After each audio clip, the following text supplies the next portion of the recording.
এই সেই বিশ্ববিখ্যাত মিয়া চাচার অভিজ্ঞতার ফলে এই পাট বাগান তৈরি। এখন মিয়া চাচা এই পাট বাগানের বিষয়ে কিছু কথা বলবেন, তারপর পাট ব্যবসায়ীরা এসে পাটগুলো কিনে নেবে। তুমি দেখি আসি দিন। আমার পাতগুলো ছাগল এগুলো পাতগুলো সব নষ্ট করি শুনাস্তাম পাত। বাবুল ভাই কই সে মিয়া চাচা পাট বাগানে এসি তারাই রই ফোন করিনি।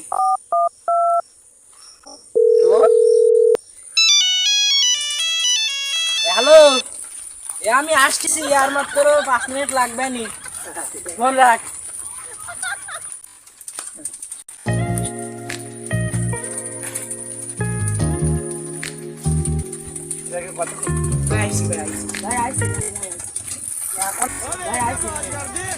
এখন আসার সময় হলো।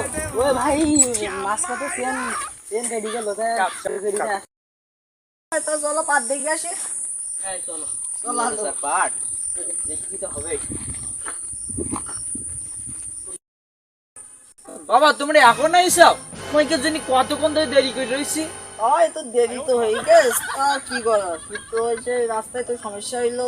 ও ঠিক আছে আচ্ছা পাটের এই অবস্থা কি করে পরে রহস্য আছে বাবা। আচ্ছা তোমার পাটের জাতের নাম কি? জাতের নাম বাবা 4 রকম ডিস বাবা। তো দেখি এর নাম কি? এর নাম হলো নেদুর ভাই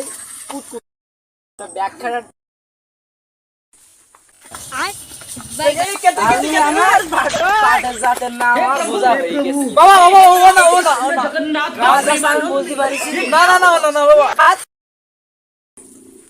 আচ্ছা কোন যাচ্ছ? আমার আরেক ধরনের পাটের নাম। ও তা চলো দেখি। আমার আরেক ধরনের পাটের নাম। ও তা চলো দেখি। তোমরা দেখাইনি বাবা এসো এসো বাবা এসো।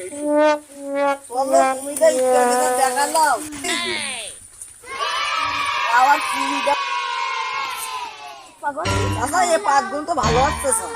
ভাই এই পাটের জাত আছে। জাত নাম কি? আমার